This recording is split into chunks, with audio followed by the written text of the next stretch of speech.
Torg'u xumar bo'lish va uni davolash. Avtori Elizabeth Hartney.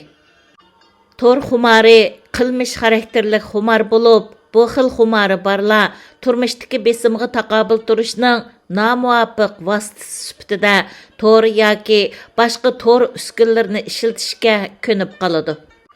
Növbətdə tor xumari dünya miqyasida bo'libmi zo'r sondagi kishilar shuning ta'siriga uchirgan Koreya qatorliq davlatlarda keng doirada to'nilyotidi va e'tirof qilinyotidi.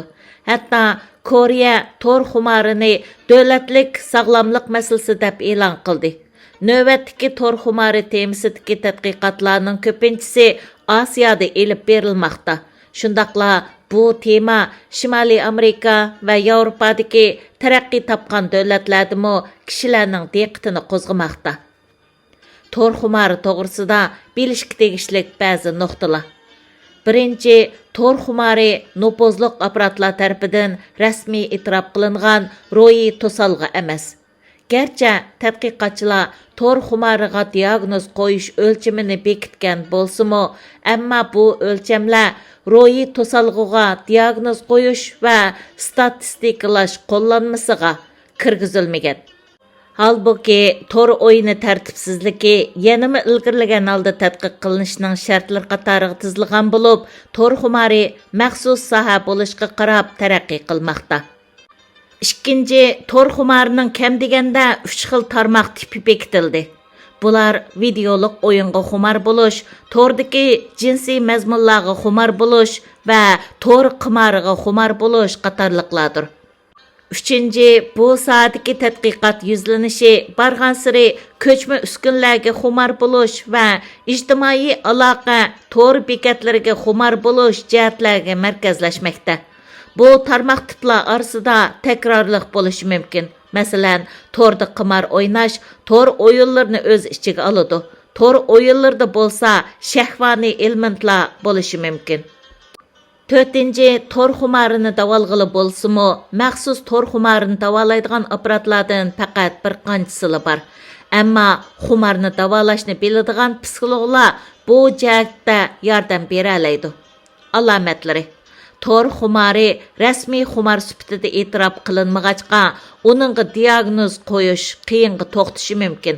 Halbuki qilmish xarakterlik xumar sohasidagi bir qancha dangliq mutaxassis navbatdagi tor xumarining alomatlarini tushunishimizga imkon yaratdi. Tor xumarining barliq turlari tövandagi 4 elementni o'z ichiga oladi. Torni haddidan ziyoda ko'p ishiltish.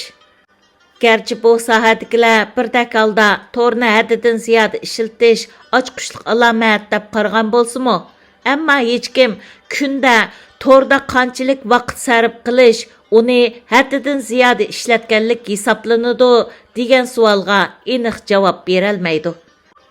Gerçi bu haqdagi yetakchi fikrlarda 18 yoshdan tövenlarning kunda ekran oldida 2 soatdan ortiq o'ltirmasligi tavsiya qilingan bo'lsa-mu, ammo quramiga yetganlar to'g'risida rasmiy tavsiya yo'q.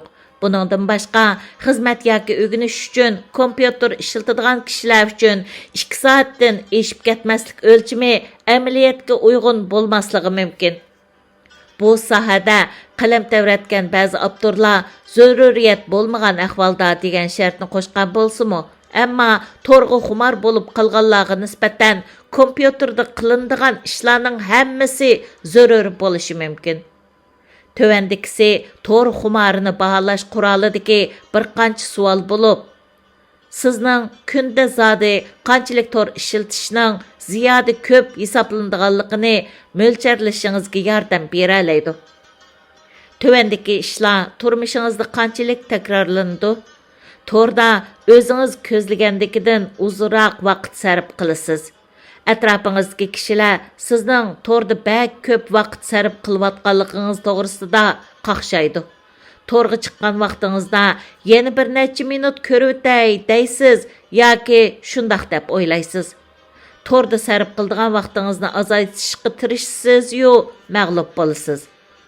Torga qanchalik vaqt sarf qilganingizni atrofingizga kishilardan va hokazo yo'shirsiz. Agar siz yuqoridagi ishlarning har qandayga күнді бірәр qitim duch kelsangiz, demak, siz to'rga xumar bo'lib qolgan bo'lishingiz mumkin. Xumarni tashlagandan keyingi alomatlar. Gerçi aslida xumarni tashlagandan keyingi alomatlar aroq yoki zaharlik chekimlikka o'xshash jismoniy xumarlarning asosi deb qaralgan bo'lsa-mu, ammo to'r xumarni o'z ichiga olgan qilmish xarakterlik xumarlardimi xumarni tashlagandan keyingi alomatlar ko'rildiganligi bayqaldi. To'r xumarni tashlagandan keyingi ko'p ko'rildigan alomatlar to'rga chiqolmaganda ochiqlanish, jiddiylashish va tushkunlashish qatorliqlarni o'z ichiga oladi. Bu alomatlar kompyuter ishlatilmaganda zerikish, ma'nisizlik, kayfiyat turaqsizligi, jiddiylashish va sapralik qatorliq shakllarda ifodalanishi mumkin. Chidashliqlik. Chidashliqlik aslida hayvonotlarning yoki o'simliklarning zaharlik moddalarning ziyniga uzun muddat bardoshlik berish iqtidorini ko'rsatadigan atalg'i bo'lib, badanning ma'lum bir xil moddaga qarshi chidashchanligi xususiyatiga ega bo'lgan holatini ko'rsatadi. Aslida aroq xumari va zaharlik chekimlik xumarining yana bir tipik alomati bo'lib, unimi to'r xumarig'imi tatbiqlashga bo'lgandek qiladi. Buni abonentlar nuqtasidan kompyuterga munosabatlik texmi ko'p g'idiqlashni orzu qilish va shuningga muhtoj bo'lish deb tushunishga bo'ladi. Ya'ni siz kompyuter oldida o'tkazadigan vaqtning barg'ansir ko'p bo'lishini umid qilishingiz va natijada u sizning birdan-bir mashg'ulotingizga aylanishi mumkin. Texmi ko'p vaqtni to'rda o'tkazish istiki sizning tafakkur jarayoningizning va planingizning asosiy temasiga aylanishi mumkin. Salbiy ta'sirlari. Agar kishining to'r xumari haddidan ziyoda kuchayib ketsa, tövandikidek ba'zi salbiy ta'sirlar ko'rilishga boshlaydi. To'r xumarining salbiy ta'siridan biri shuki, sizning to'rdan xoli kishilik munosabatlaringiz bo'lmasligi yoki aslida yaqin munosabatni saqlashingiz kerak bo'lgan, masalan, ota-ona, urug' tuqqan, yaqin do'st, birodar qatorliq kishilar bilan bo'lgan munosabatga sal qarab qilishingiz yoki bu jihatdagi beparvoligingiz sababli ko'ngilsizlik ko'rilishi mumkin. To'rdagi munosabatlar tez va osonla taraqqiy qila oladi va o'zining mavhum xarakteri sababli kishilarni ig'ir darajada g'aflatda qoldira oladi. Hatto ba'zida ahvol shu darajaga boradiki, to'rda boshqalar bilan nashayan munosabat o'rnatgan odam "Men jo'ramga osiylik qilmadim" deb qaraydi. To'rga haddidan ziyoda ko'p vaqt ajratganligingiz sababli xizmatdagi darajangiz va boshqa muvaffaqiyatlaringiz salbiy ta'sirga uchrashi mumkin. Shundaqla sizda kompyuter ishlatishdan boshqa har qanday ishni qilgudak mag'dur qolmasligi mumkin.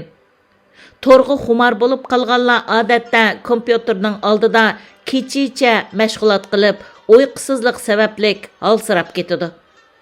Iqtisodiy ahvolingizmi ta'siriga uchraydi. Bo'libmi to'r qimoriga, to'rda mol setib olishga xumar bo'lib qolsangiz, texmi shundoq bo'ladi. Bolalardagi to'r xumari. Bolalar va o'smirlardagi to'rga xumar bo'lish masalasi kishini texmi bak tashvishlantirdi. Balalarda kompyuterdan to'g'ri foydalanish bilimlari va eng kamchil. Shundaqla ular internetning o'zlariga elib keladigan yoshurun ziynini bilmaydi. Hozir ko'pincha balalar kompyuter ishlatish imkoniyatiga ega. Hatto balalar va o'smirlarning yonfon elib yurishimi odatdagi ish bo'lib qoldi. Gerçi bu ota-onalar bilan balalarni jiddiy ahvolda o'zaro aloqalashish imkoniyatiga ega qilganligi sababli ota-onalarni xotirjam qilsimi, ammo balalardagi bu xil har vaqt to'rga chiqish imkoniyati ularni to'liq ig'ir va real xavflarga duchor qiladi. Balalar uzun muddat to'rga bog'lanishga odatlanib qolg'achqa, ularning atrofidagi dunyo bilan bo'lgan aloqasi uzildi. Kompyuter va to'rga chiqish imkoniyati bor balalarning ziyonkashlikka uchrag'ichi sifatidimi, jinoyatchi sifatidimi to'r zo'ravonliklarga qatnashish xavfi yuqori bo'ladi.